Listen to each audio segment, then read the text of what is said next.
My 26M girlfriend, 24F, of 2 years chose her friend group over our relationship for the last time. I'm done. I don't even know where to start with this mess. I've been with Marissa for over 2 years now, and I thought we had something real. We moved in together 6 months ago, split everything down the middle, the whole domestic thing. But lately I've been feeling like I'm dating 5 people instead of 1. Here's the thing, Marissa has this tight-knit friend group. Qley, Adrian, Tasha, and Finn. They call themselves the Squad unironically and do literally everything together. Group chats going 24/7, matching Halloween costumes, the works. At first I thought it was sweet that she had such close friends. Now I'm wondering if I'm even in a relationship or just some guy who pays half the rent. The breaking point happened last weekend. Our 2-year anniversary was coming up, and I'd planned this whole evening.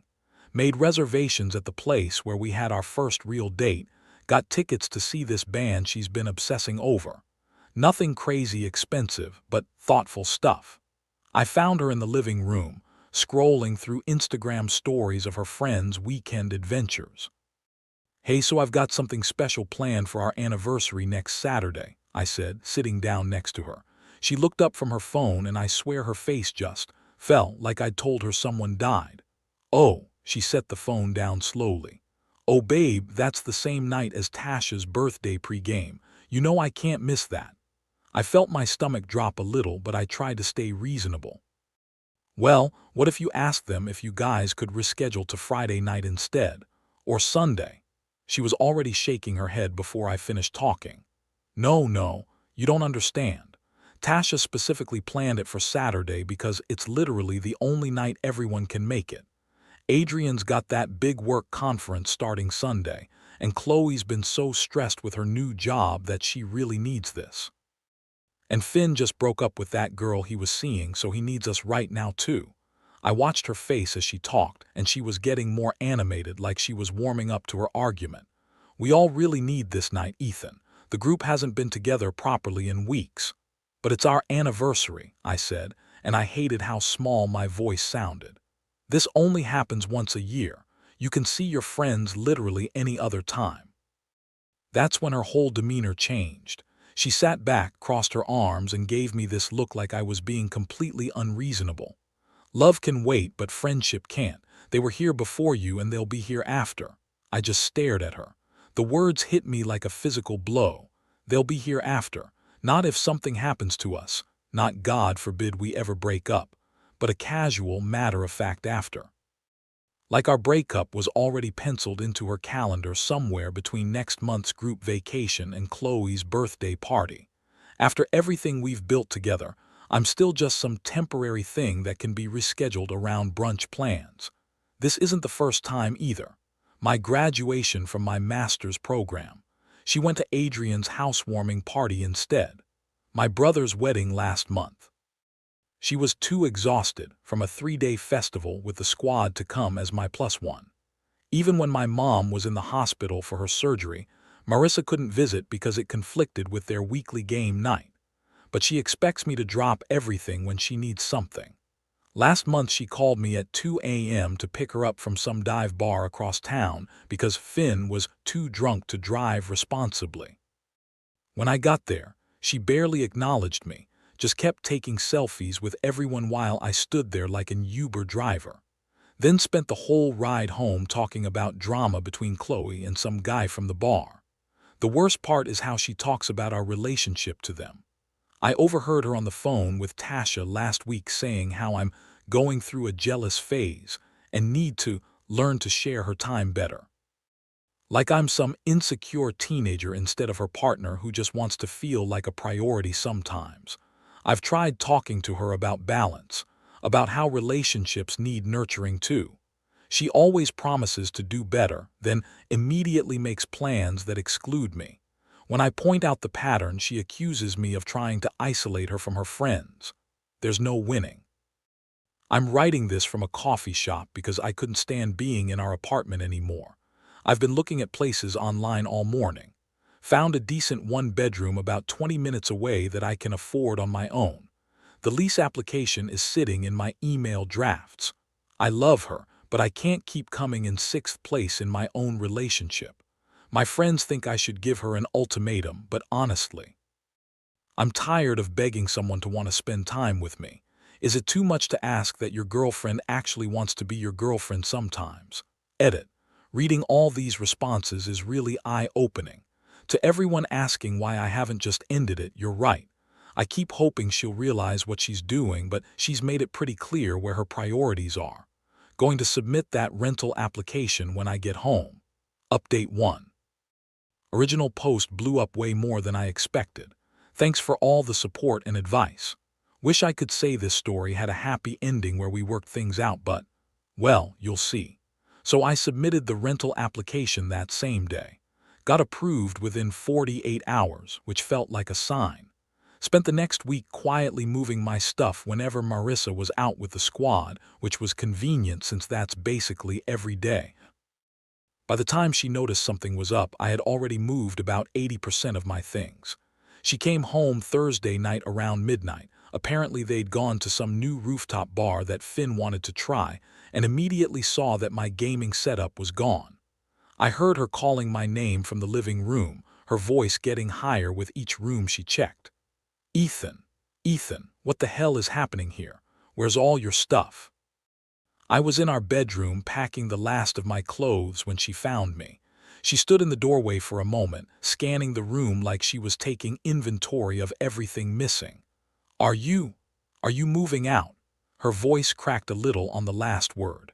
I handed her the letter I'd written. Tried to keep it simple and honest, that I needed to be with someone who actually wanted to prioritize our relationship, that I couldn't keep feeling like an afterthought in her life. She read it once quickly, then again slower, her eyes getting wider. When she looked up at me, it was like she was seeing a stranger. You're seriously leaving me because I have friends, because I won't ditch the people who have been there for me for years. I sat down on the edge of the bed, suddenly exhausted. Marissa, it's not about you having friends. Then what is it about? She snapped, waving the letter. Because this whole thing reads like you want me to choose between you and everyone I care about. I want you to care about me too, I said quietly. I want to feel like I matter to you, like our relationship matters. She stared at me like I'd suggested something insane. Of course you matter, but I can't just abandon my friends every time you want attention. I felt something twist in my chest. Marissa, I asked you to spend one evening with me for our anniversary, one. And I explained why that night was important, more important than us. She threw her hands up. This is ridiculous, Ethan. You're throwing away 2 years because you can't handle me having a social life. You knew who I was when we started dating. I looked at her, really looked at her, and realized she genuinely didn't understand. In her mind, I was the problem. I was the one being unreasonable. I thought I knew who you were, I said, standing up and zipping the bag. I thought you were someone who wanted to build something with me. I do want to build something with you, but not if it means cutting off everyone else in my life. I'm not asking you to cut them off. I'm asking you to make space for me too. But she was already shaking her head, and I could see in her eyes that we were going to keep going in circles. She saw this as me being controlling. I saw it as basic relationship maintenance. There was no middle ground we were both willing to find. After another 20 minutes of the same arguments on repeat, I finally held up my hands. I'm done, Marissa. I'm done arguing about this. Done arguing or done with us. Both. The finality in my voice seemed to hit her then. Her whole posture changed, like she suddenly realized this wasn't just a fight we'd work through. That's when things got weird. She started following me around the apartment, listing all the things we'd shared, all the memories we'd made. But even then, every other sentence was about her friends. Remember when we went to that concert and ran into Qley and Adrian? What about the time we cooked dinner for the whole squad? Like she couldn't even conceptualize experiences that were just about us. I told her I'd be back for the rest of my stuff over the weekend when she was at Tasha's pool party, because of course there was a pool party. Left my key on the kitchen counter and walked out, but apparently leaving wasn't enough for her. Saturday morning, I'm in my new place, finally feeling like I can breathe again, when my phone starts going crazy.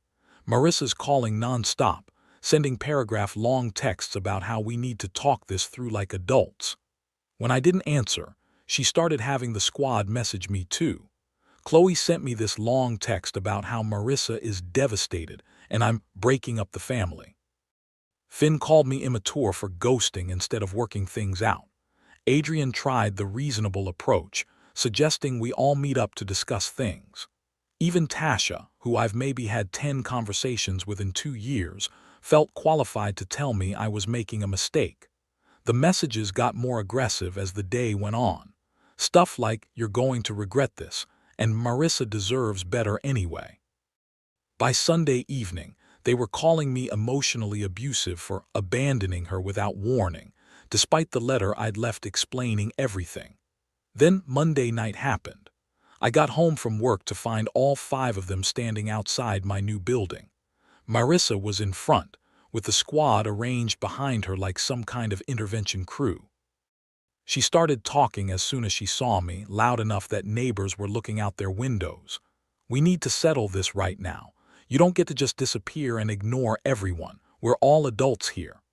I told them there was nothing to settle. I'd made my decision, I'd explained my reasons, and I wasn't changing my mind. That's when Finn stepped forward with this gem. "Dude, you're being a selfish piece of shit. Do you know how much you're hurting her? How much you're hurting all of us, all of them?" I asked what exactly I'd done to hurt people I barely knew. Apparently by dating Marissa, I'd become part of their family system, and leaving her was like abandoning all of them. You could only imagine the face I made while listening to this complete nonsense. It was literally the most codependent thing I'd ever heard. The whole thing was surreal. Qley was crying. Adrian kept trying to mediate. Tasha was recording everything on her phone for evidence of what, I have no idea. And Marissa just stood there nodding along like this was all perfectly normal behavior. I told them they had exactly 30 seconds to leave my property before I called building security. When they didn't move and kept telling me to work things out like adults, I walked inside and did exactly that. Security came out and asked them to leave, which they did, but not before Marissa shouted that this wasn't over. That was 3 weeks ago. The calls and texts have finally stopped, but I still get the occasional message from a random number, probably one of them using someone else's phone. I doubt they would try to show up at my building again. Building management knows to watch for them now. I don't regret leaving, but I'm honestly shocked by how insane this got. Like, who brings their entire friend group to harass their ex? What kind of adult behavior is that? Update 2, back again with another update. Honestly didn't think I'd be posting more about this situation, but life has a sense of humor apparently. First off, things on my end are going really well. New apartment is great, work's been busy but rewarding, and I've been reconnecting with friends I'd kind of neglected during the Marissa years. Turns out when you're not spending every weekend being the designated driver for someone else's social circle, you have time for your own relationships. Who knew? But the real story here is what's been happening with Marissa and the infamous squad. My buddy Jake works with Adrian, and apparently the group dynamics have been shifting. Remember how I mentioned that Adrian was getting serious with his girlfriend Emma? Well, they got engaged 2 weeks ago. Emma's been pretty vocal about thinking the whole group setup is immature and has been pushing Adrian to establish better boundaries. According to Jake, Adrian's been slowly pulling back from the constant group activities. Missing the weekly hangouts, not responding to the group chat as much, actually prioritizing his relationship. Sound familiar? Marissa apparently lost her shit when Adrian said he couldn't do their annual weekend trip to the beach house because he and Emma had already planned a trip to visit her parents. "You're becoming just like Ethan," was supposedly her exact words. Because God forbid someone prioritize their romantic relationship over weekend beach trips. But it gets better. Qley got a promotion at work that requires her to relocate to Portland. She's been trying to coordinate virtual hangouts and plan visits, but Marissa's been cold about the whole thing. Apparently she made some comment about how real friends don't abandon the group for career opportunities. Qley is understandably hurt by this reaction to what should be good news. Then there's the Tasha and Finn situation. I never got the full story while I was dating Marissa, but apparently those two have had an on and off thing for years that everyone just pretends isn't happening. Well, it's happening again, but this time it's serious enough that they want to actually date instead of just hooking up after group events. Marissa is not handling this well because it changes the group dynamic, and she's worried about what happens if they break up. So let me get this straight. When I complained about feeling deprioritized, I was being controlling and selfish. But now when she's feeling deprioritized by her friends, suddenly it's a tragedy and everyone is abandoning her. The best part, and I'm getting this through Jake's girlfriend, who's friends with Emma, is that Marissa has been going around telling people that everyone is pulling an Ethan on her. Like wanting to grow up and build adult relationships is some kind of betrayal epidemic that I started. I don't think she even realizes no one is taking her seriously anymore. Meanwhile, I've been having actual fun for the first time in months. Went to a concert last weekend with some college friends who I hadn't seen in ages. No group coordination required. No one insisted on taking Instagram photos every 5 minutes, and I didn't have to leave early because someone needed emotional support for their latest drama. It was revolutionary. I've also been seeing someone new. Nothing serious yet, but Sarah is. Refreshing. She has close friends, but she also understands that relationships require one-on-one time to grow. Novel concept, right? We had dinner Friday night, just the two of us, and she didn't check her phone once. Didn't even occur to me how unusual that was until later. But here's where it gets really interesting. 3 days ago, I get a text from Marissa. First direct contact since the apartment building confrontation. Hey, I know things ended badly between us, but I've been doing a lot of thinking. Maybe we could grab coffee sometime. I feel like we both said things we didn't mean. What the hell? I just sat there staring at my phone for like a full minute. After months of complete silence and now this, it felt like getting sucker punched out of nowhere. I didn't respond immediately, but then yesterday she sent another one. I know I made mistakes. I was young and didn't understand how to balance everything. But I've been learning and growing, and I think we could try again if you're open to it. I showed the messages to Jake, and he just laughed. Apparently word has gotten back to Marissa that I've been doing well, that I'm seeing someone new, and that I seem genuinely happier. Jake thinks she's realizing that maybe having a devoted boyfriend wasn't such a terrible thing after all. The timing is pretty telling though. Right when her friend group is naturally evolving and she's facing the reality that people grow up and their priorities change, suddenly she wants to revisit our relationship. Where was all this learning and growing when I was begging her to understand my feelings for 2 years? I'm not responding to the messages. I don't owe her a coffee date or a chance to explain herself. I spent 2 years trying to get her to understand what I needed from a partnership, and she consistently chose to dismiss those needs. I'm not interested in being her backup plan now that her primary social structure is changing. Edit. Some people are asking if I think she's genuinely changed or if this is just convenience.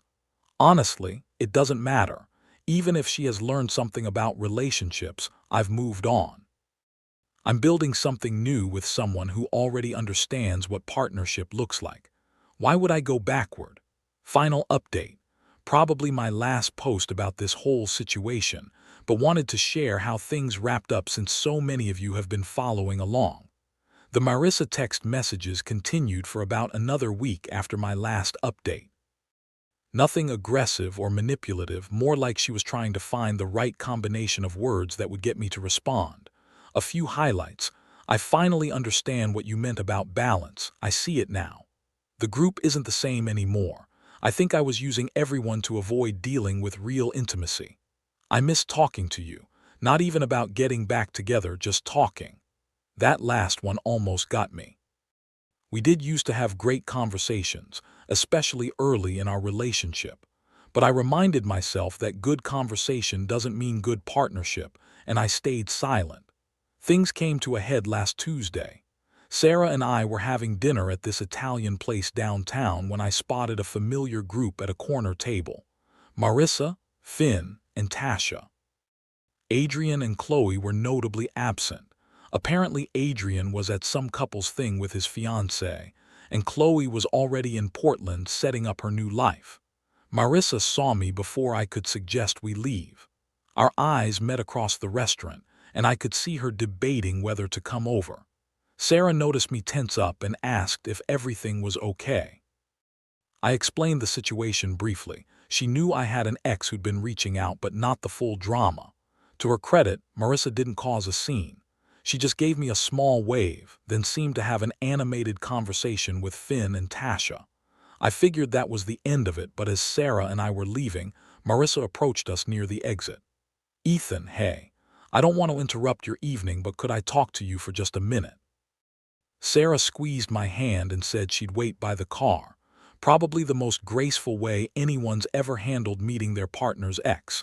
Marissa looked different, tired maybe, or just older. She started talking quickly like she'd rehearsed it. "I know you haven't been responding to my messages, and I understand why. I just wanted to say that you were right about everything.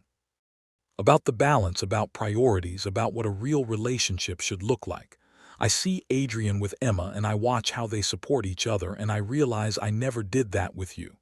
I told her I appreciated her saying that, but it didn't change anything between us. "I know, I'm not asking for another chance.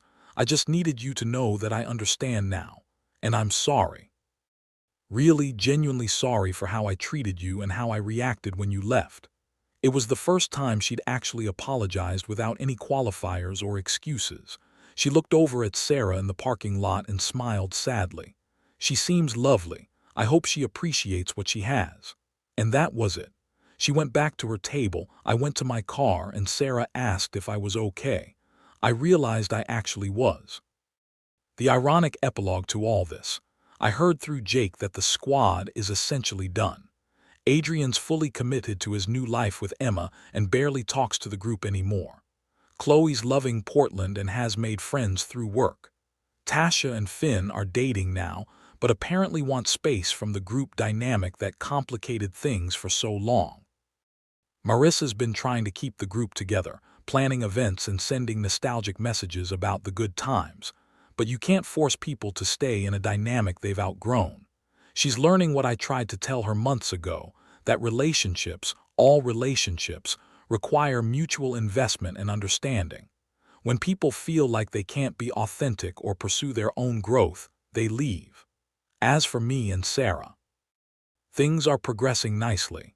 She met some of my friends last weekend, and it was effortless. No one felt like they had to perform or compete for attention, just adults hanging out and getting to know each other. She's been talking about maybe taking a weekend trip together next month, just the two of us. The fact that this seems normal and exciting rather than selfish or threatening tells me everything I need to know about the difference between healthy and unhealthy relationship patterns. I don't wish anything bad for Marissa. I hope she figures out how to build connections that don't require her to sacrifice other important relationships. But I'm glad I had the courage to walk away when I did. Sometimes the best thing you can do for yourself is refuse to accept being treated like an option. Thanks for all the support throughout this whole saga, Reddit. Time to close this chapter permanently and focus on the new one.